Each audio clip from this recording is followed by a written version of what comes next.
बोलो गुरुदेव भगवान की जय। प्यारे कृष्ण कन्हैया लाल की जय। कार्तिक महात्म्य, तीसरा अध्याय, तीसरे दिन की कथा।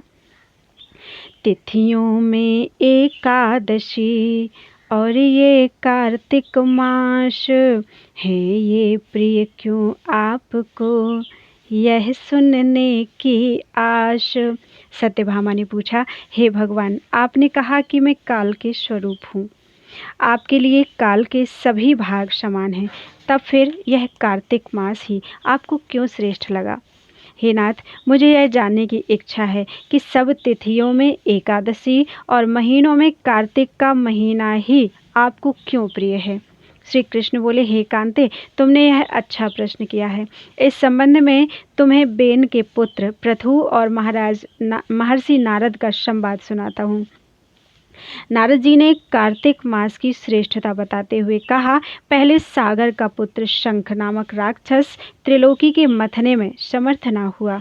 उसने संपूर्ण देवताओं को जीतकर स्वर्ग से निकाल दिया तथा इंद्रादि संपूर्ण लोकपालों के अधिकार अपने हाथ में ले लिए।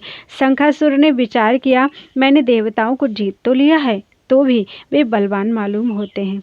वे सब वेद मंत्रों से युक्त हैं, उनके वेद मंत्रों का हरण करने से वे सब बलहीन हो जाएंगे। ऐसे विचार के साथ वह असुर विष्णु भगवान को नींद में ग्रस्त देखकर स्वयंभू ब्रह्मा जी के लोक में जा पहुंचा और वहां से वेदों को निकालकर चलने को तत्पर हुआ। उसके भय के मारे यज्ञ के मंत्र अपने बीजों समेत जल में प्रवेश कर गए। यह देखकर शंखासुर भी उन्हें ढूंढता हुआ समुद्र के भीतर विचरने लगा, परंतु वे वेद कहीं भी प्राप्त नहीं हुए। पीछे से ब्रह्मा जी भी सब देवताओं को संग ले और पूजा की सामग्री एकत्र कर बैकुंठ में विष्णु भगवान की शरण में गए। वहां उनके जागने के निमित्त सब देवता स्तुति गान करने लगे। उनकी भक्ति से संतुष्ट होकर भगवान ने नेत्र खोले। भगवान उनसे कहने लगे, हे देवगण, मैं तुम्हारी कीर्तन पूजा आदि से प्रसन्न हुआ हूँ। आप लोगों की मनोकामना मैं पूर्ण करूँगा, यही वर देता हूँ।